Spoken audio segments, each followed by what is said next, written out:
Ashefo ye mo akwaba eba daily update TV so. Nyankopo insho bia no obi akese. Enim se nyame adom obi an ye na. 2nd September eye by election ebe koso wo Akwatia. Na according to TV3 reporter omo ade atudwa ne chese Electoral Commission mensa down no wa dispatch a ballot box no to Akwatia. Na Akwatia no omo declare no red zone, like red zone. Say there's a battle na here kono one constituency no. We make sure say omo be make sure say electoral violence AC say the CEO ablekuma rerun isi no ye nyina ehu na circulate on social media. Enti no omo declare how red zone like untimi firearms and kohonom live firearms ammunition. Now, according to TV3 reporter, omo de atudwa no, omo achi 10 suspects and omo seizing 9 firearms, and some bullets. Or 2 occasions and sa arrest akoso and firearms so asizi.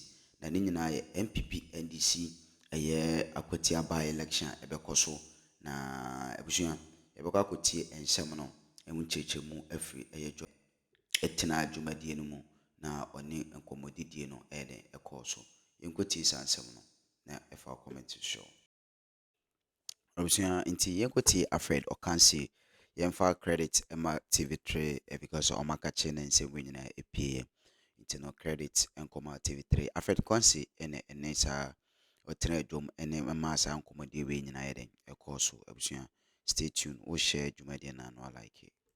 Into the Akwatia constituency that's coming up next, because we're building up strongly to that by-election in the Akwatia constituency. September today to watch the Akwatia by-election fast approaching.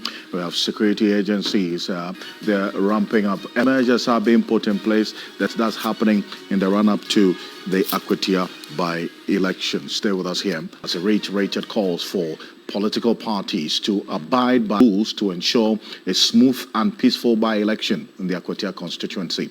To that end, the final Inter-Party Advisory Committee, that's the IPAC meeting, is scheduled for this week, where political parties are expected to reaffirm their commitment to a peaceful process in that particular by-election. Let's hear from the Electoral Commission on their preparation ahead of this crucial Akwatia by-election, which we'll see, at least for now, what we do know, the LPG, Liberal Party, Ghana, that's Kofi Akpaloo's party, the MPP and the NDC would have their candidate on the ballot paper.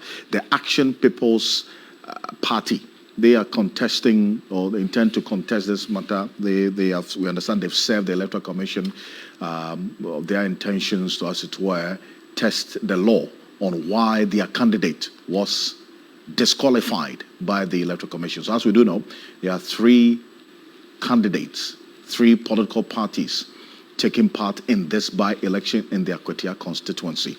But this is the Electoral Commission, their preparedness. Take a look. As for the elections, as I'm talking now, the ballot papers have been printed, and if you dispatch them to Akwatia, the other election material like the ballot boxes, all of them have been labeled. The materials needed, all of them have been sent to them. And then we do our packaging on Sunday and Monday. And then Tuesday, we transport everything to the polling station for the smooth conduct of the elections. So I will say that commission is fully prepared. What we are left with is the training of the election officials. And from Tuesday going, we are going there to do the grassroots training for all the election officials for the conduct of the by-elections. You know, we, the Electoral Commission, we don't have interest in who wins the elections. Our common interest is to organize free, fair, and peaceful elections. And that is all that we want to have. So we entreat all the political parties also to comport themselves, conform to the rules, so that at the end, we shall all have the peaceful elections that we are yearning for. We've been engaging the political parties. Our head office held an IPAC meeting with all the political parties, and they discussed the process of the by-elections. The region too, we are going to have a DIPAC meeting with the political parties at Akwatia, maybe on Wednesday, and we are also going to discuss the process. So we'll be engaging them. Our advice is that elections are governed by rules and regulations. So we expect all the political parties to abide and respect the laws. And if they respect the laws, then we are going to have the free, fair, and the peaceful elections that we are all yearning. Oh, so that's John Apia Bafo. He is the Eastern Regional Election Director for the Electoral Commission, talking to my colleague Yvonne Nikwe in the Akwatia constituency. But beyond the preparation by the electoral body, the Ghana Police Service has also heightened security at Akwatia and its environs ahead of the election, this by-election. An intensified operation in the last week has resulted in arrest and retrieval of guns from suspects. Now, some of them very sophisticated. We're going to show you the videos, in fact, the pictures of what the police itself put out. The Small Arms and Light Weapons Commission has declared Akwatia a no-go area for any form of weapons. But this is what you're seeing on the screen there. Beyond some of them being locally manufactured, others as well, sophisticated weapons we're saying that were retrieved from some 4 persons who were arrested by the Ghana Police Service. And this is what is saying, that any persons arrested will be prosecuted immediately. And we're going to be hearing from the Executive Secretary of the Small Arms and Light Weapons Commission shortly. But this is what really proposes that serious concern ahead of this crucial Akwatia by-election. And this is what the Ghana Police Service itself put out. That was yesterday. And these weapons you're seeing include 8 pump-action guns and 1 locally manufactured single-barrel gun. These seizures form part of the intensified efforts to prevent any form of violence in this by-election ahead of us. And so this is it. This is what the Ghana Police Service put out earlier to give some more detail on this. These guns that you're seeing were headed to Akwatia. 10 suspects have been arrested. These are some of the so far 10 suspects arrested. Some of them we just showed you their blurred faces in the images that we put out there. And then so far 9 weapons have also been retrieved. That's some 8 pump action guns, 1 locally manufactured single barrel gun. And these were, according to the police statement, different dates that these interceptions were made. On the 22nd of August, the police intercepted a vehicle driven by suspect Bernard Kumi Ofosu near St. Dominic Hospital in Akwatia. A search led to the discovery of pump-action gun and cartridges. The suspect provided valid license. Investigations are ongoing. And the same day, 22nd of August, a separate operation at Akwatia Y Junction, suspect Joshua Amenuku, after retrieving 15 live BB cartridges from him, a pump-action gun subsequently retrieved from his residence. So bear in mind, this is at least over the last 10 days, the police has been on some very, very serious intelligence-led operation. On 23rd of August, the next day, one other person, Peterson Joseph, arrested at Bwedua Livingston Junction, pump-action gun and cartridges retrieved as well. Suspect Stephen Inkansa, same day, found with pump-action guns at Esaman Kesi direction towards Bwedua as well. Then you have all these. So there were these 4 separate incidents, key, that led to these guns being retrieved. And we're going to put the pictures of these guns right on the screen as well. So you get to see the sophisticated nature of these weapons and how the police got to retrieve them in 4 separate incidents, and intelligence-led 2 separate days with two separate incidents on each day as well. Now, it points to a particular direction as to what is happening, especially regarding the preparation ahead of this Akwatia by-election. And Dr. Adam Boda is the Executive Secretary of the National Small Arms and Light Weapons Commission, is joining us via Zoom. Dr. Boda, good evening. Thank you for joining us. And I'm looking at the sophisticated nature of these weapons. Quite troubling, to say the least, is it not? And look where it's headed towards Akwatia, and it appears quite clearly that the police's by-election installations is doing some work, especially 10 days ahead of this election, and we are seeing such interceptions. Doc. Yeah, correct. Good evening, and good evening to your viewers.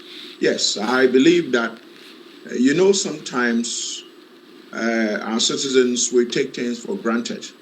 And so when these meetings were held amongst the political parties and the security agencies, i.e. the police and the rest, some of them took things for granted and thought that nothing was going to happen. Is the usual rhetorics and nothing was going to happen.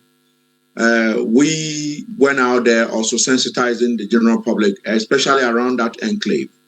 The Small Arms and Light Weapons Commission, we did a lot of sensitization, letting people know that that area effectively has been declared a red zone, and therefore those who are minded to take weapons there should bear in mind that they are going to be arrested and prosecuted.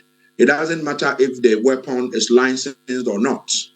It doesn't matter if it's licensed or not once the place is declared a red zone, because having a license is a privilege. And so if you are told that even though you have a license, that weapon should not stray into that area, you must as well abide by the license, or else the license could be revoked, or you could be arrested together with the license and the weapon. Some people thought they could sneak in there with the weapons. And so I'm sure what you are broadcasting, those who are watching us definitely will know that some work has gone in there. And kudos to the sister security agency, the police, for a good job done. And as we speak, there are some more seizures that has taken place. Some seizures has taken place. They've seized, some more weapons have been seized. And so I'm sure at the right time, all this is likely to be put out there.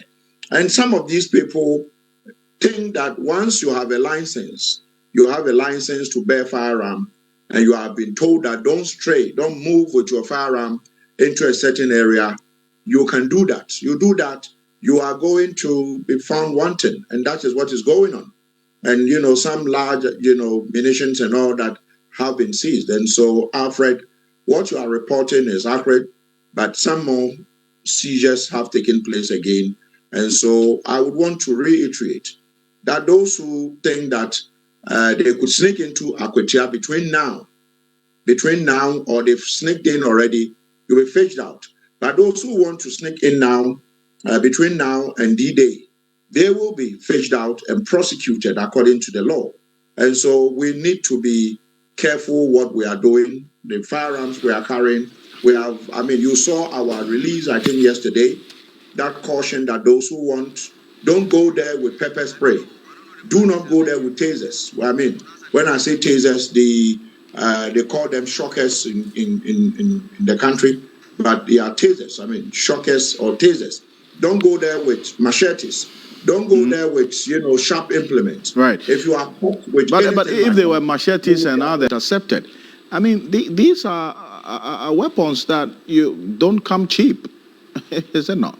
Well, no, it tells you, at the Small Arms and Light Weapons Commission, we have a bill that is pending before my minister's office, the Honorable Minister's office. It's gone round and is now back at his ministry, pending to go to the Honorable Attorney General's office for some work to be done before hopefully it goes to cabinet and then hopefully go to parliament for it to be passed into law. Listen, we have gone beyond probably just illicit weapons in the hands of people, and I'm not frightening anybody. In the past, we didn't put in enough measures, and so every Tom, Dick, and Harry in this country, in Ghana, wants to own a weapon, and those who wanted to own them have owned them, some of them legitimately, some of them illegitimate, some of them have expired licenses, and so yes, I'm sure once the bill is passed, Alfred, we are going to, carefully retrieve all these weapons, and there is something that is pending before the Honorable Minister's office. I don't want to preempt, but then next month, in fact, just next month, is the AU Amnesty Month, and the Small Arms Board, the board of the National Small Arms and Light Weapons Commission has made some recommendations to the minister, hoping that we are going to have a situation where we could have some amnesty. If we have some amnesty, that would help us to have citizens who have weapons that they are not supposed to be keeping. I mean, some people have died. That is how serious this whole issue about weapons are. Some people have died, and these weapons are tucked in various corners in kitchens, in storerooms, and those who probably are harboring them don't know where to take them. But hopefully when we have an amnesty granted, they will surrender these weapons so that they don't end up, falling into the wrong hands. And once they surrender them, usually what happens is that we destroy them.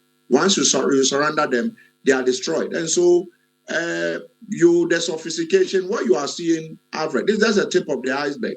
You ask every patrol, team member of the Ghana Police Service or any of the security agencies, the military and the rest, and they will tell you how sophisticated weapons, those who have them are. You go to Boko, why do you think the fight fighting the conflict in Boko has become increasingly difficult? Because you have too many weapons in the hands of people. The proliferation of being done to recruit them. Perfect. So, and that's one that falls directly on your lap. They're dealing with the proliferation of small arms as Executive Secretary. But maybe briefly, because you, in your statement, adhere to the law, refrain from any actions that would incite or promote violence, including wielding weapons non-lethal or non-lethal illegally. Now, if you hear, for instance, the concern that some of the political parties have raised, this is Haruna Mohammed, the Deputy General Secretary of the MPP, spoke via Joy News, said we have heard that they're going to, in fact, they've sewn some uniforms for their security persons to go to Akwatia and cause mayhem. They should not bring people in the name of security, put uniforms on them, arm them to move around. We're very aware, and we know the uniforms they are going to use. Already, there's that lack of trust for the state security in going into this. And the parties say they reserve the right to have their own security as well. So how do you then marry this call you're making with the parties now talking about their right to also have their own security, private security going into this election? Vigilance is, I think we should all be vigilant. But saying that you are going to have your own private security, I'm not too sure whether that will be the law on vigilantism and, other offenses act would allow anyone to have such a thing as a political party. That was outlawed under the previous administration. And I have heard, I think, the gentleman, the Haruna Mohammed, I think I heard him, I spoke to Joy also this evening. And I'm wondering, because then since this administration took over, not a single police officer has been recruited. Every police officer was inherited by this administration. And therefore, could it be that the tens of thousands of police officers who were recruited and, given the wrong uniforms to go and foment trouble because the previous administration actually thought that, unfortunately, we were going to have the then MP passing on? I don't think so. And so I think that the police is doing very well. Security agencies are doing very well. And so to have political actors speak this way, sometimes 6-7 months out of office, and when you speak this way, when no single recruitment has taken place, for me, it beats my imagination to say that the police service that we all know that has been inherited, this administration inherited almost immediately, is the worst police service that anyone can talk about. Alfred, that can never be true. Okay. The police service is doing it well. The Small Arms Commission, before today, how many people knew of the Small Arms and Light Weapons Commission? We have all been empowered to do what we have to do. Right. And so my is that, bottom line, do not send weapons to lethal and non-lethal weapons to Akwatia. Okay. I think there are no excuses. Anyone who does that, it doesn't matter. You will be arrested and prosecuted. Do not send weapons. I think that the rhetoric must stop by our politicians. Okay. It's just one constituency election, and I don't think that